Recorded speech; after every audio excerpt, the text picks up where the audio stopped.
Hello survivors and welcome to another Walking Dead Road to Survival video, and in this video I'm going to be going over the 3 Sorrowful Lives event, just doing a little quick walkthrough guide on how you can get your hands on these rewards. I have received some from DMs on Discord just asking me if I was going to do some like basic guide on this event, and I can do that without too much of a problem.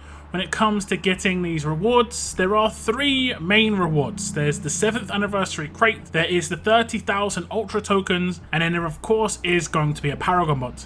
Now there are other rewards along the way as well. As you can see, there is some gold mythic tokens here, but you can see down the bottom here we have got the 7th anniversary crate. To get this done, you need to get MREs. This is mainly going to be solo based. I'll go over how you can get the MREs and how easy that's going to be in just a second. The other thing you can get with MREs, and it's exactly the same as the top milestone here effectively in this mission, which is 3,675, is Ultra Mythic tokens. If we jump into the grey market, you can see the Ultra Mythic tokens require you to spend your MREs. If we just click buy all, it's exactly the same number, 3,675. And remember, as you spend your MREs, it doesn't remove them from your mission progression. It's basically just that's how many you've accumulated total, and you can spend them freely as you wish. Now I would say picking up the Ultra Mythic tokens is the best thing to do. If you do slightly miss out on some of the Ultra Mythic tokens because you don't get enough MREs, it's not too much of a problem, but you will miss out on that 7th anniversary crate, and that would mean you would miss out on the avatar. So obviously you want to get 3,675 as a minimum if you do want to get the avatar. The other main reward is going to be the auxiliary mods. This is going to be a complete RNG auxiliary mod, which is the bottom left hand corner. It's RNG set and then RNG actual mod. Very limited like good mods in here. There's only maybe 4 or 5 different combos which are like good, but it's still a paragon mod. If you do get something decent, you are going to have a very high percentage indeed. Now how you get the paragon mod is with the flashbangs. This is more based on your faction performance, not based on solo performance. So it's a little bit more out of your hands here, but hopefully your faction would be more interested in actually performing well so that everyone in the faction can get their hands on this reward. Now first we'll go over the MREs for the 7th anniversary crate and the ultra tokens. There are 3 main ways to get MREs, and the first is the daily roadmap, which is this roadmap just here. It's pretty straightforward. You just complete this and you get 25 of these per day. The event lasts for 16 days, so you'll be able to get 400, which is over 10% of the required MREs just from running the daily roadmap, which isn't too bad. This isn't going to make that significant of difference, but it could make a difference based on you maybe slightly not being able to hit a certain milestone in war, that sort of thing, because that is where the other MREs are going to be available. There are going to be 2 war tournaments, and in the milestones you will be able to get MREs as progression rewards. There are a grand total of 1,500 MREs in here. There are 12 milestones. Every 4 milestones you hit, you'll get 500 of these MREs. Pretty easy maths there. So for instance, if you hit, is that 75k? Oh no, it's actually 50k. You'll get 500, and then if we go forward and you hit 150k, you'll get another 500, making it 1,000. And then if you hit 400k, you'll get another 500, making it 1,500. Now, as I said, there are 2 of these tournaments during the event, so you are going to be able to get a grand total of 3,000 MREs potentially from war. However, this is the one that is going to be a bit harder to come by, obviously, in terms of how much time it takes you to do it as an individual. Hitting 150, 200, 250,000 milestone, this is hours of gameplay. The other MREs are going to be available in Onslaught missions. First, we have the faction missions during Onslaught. You'll be able to get 750 for doing 500 battles as a faction. If you remember when we had Onslaught before, it was generally split into 2, where there was faction, participation that was required, and there was also solo participation. And that's not changed here. As you can see, there's also solo participation as well, and it's going to reward another 750 of these MREs for completion. You'll need to win 20 Onslaught battles, and it's regardless of how you win. You can use rushes, you can just blitz through it if you need to. It's not going to be too much of a problem here. If there is no changes to Onslaught, I believe you can do, I think it was 4 attacks per Onslaught, but it might have been slightly less. I'm not 100% certain. It might have been 3. So it will take at least, you know, 7, maybe 5 Onslaught matches to get through these missions as an individual. When it comes to battles as a faction, obviously it's going to be a little bit longer, but generally speaking, this shouldn't be too hard. I think the Onslaught missions should be completable by the majority of active factions.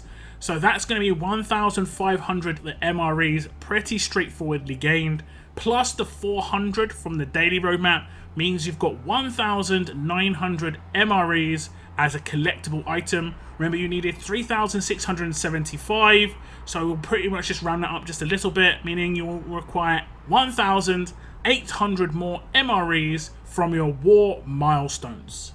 Now, if we just jump back to the war milestones, to get 1,800 MREs, remember there's going to be 2 wars, so you can divide this by 2, you need to get 900.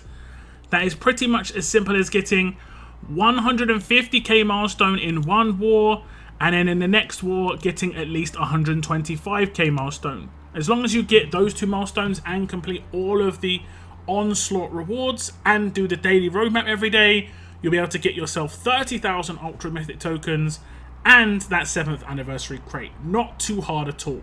And I know some of you guys do love to go into war and go pretty ham, so if you obviously hit harder and go up to the top, you know, let's say like 300, 400k, you're obviously going to get there faster and just have a little bit more extra to spend on those silver mythic tokens afterwards. So that's the 7th anniversary crate and the Ultra Mythic tokens via the MREs collectible. This is the first mini event where you don't have to do absolutely everything to get the 7th anniversary crate. The other 2 mini events you had to do absolute everything when it came to the raids, when it came to the SR tournaments and roadmap participation, that sort of thing. So there is a little bit of wiggle room in this event compared to previous ones. Now, what about the Paragon mod? Who is likely to get the Paragon mod and who is likely to miss out? I'm going to try and show this in the most simple way I can see. You can get these flashbangs in 3 separate tournaments. 2 of them are going to be war tournaments and 1 of them is going to be a Onslaught tournament. Now we'll look at the Onslaught rank rewards first. If you come first, you're going to get 1,000 flashbangs in Diamond League. As long as your faction's in Diamond League, you'll be able to get 1,000 if you come first. But that's going to be pretty difficult. So what are the guarantees? If we scroll down a little bit, you can see from 11th place or below, you will get 800 of the flashbangs just for coming in, like I say, 11th place or below in Diamond. That's the guarantee as a Diamond League faction. This does mean, obviously, you'll need to get 1,400 more flashbangs over the course of 2 CRW wars as a faction.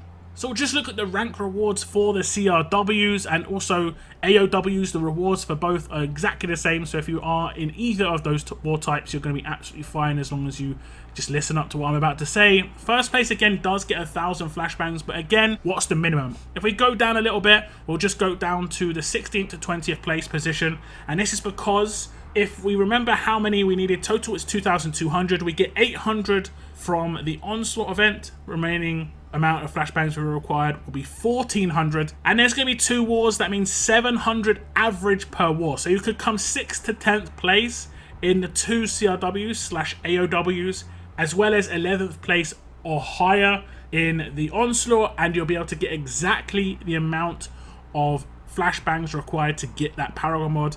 But if you come slightly higher in like the Onslaught, you can obviously drop down a little bit to like 11th to 15th or 16th to 20th. A bit risky, so you definitely would want to probably come top 10 if you can.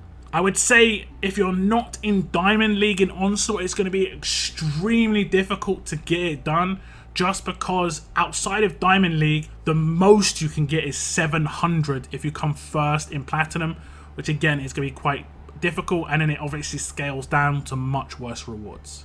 So it does look like the Paragon mod is more open to effectively like the top 10 factions in the CRWs.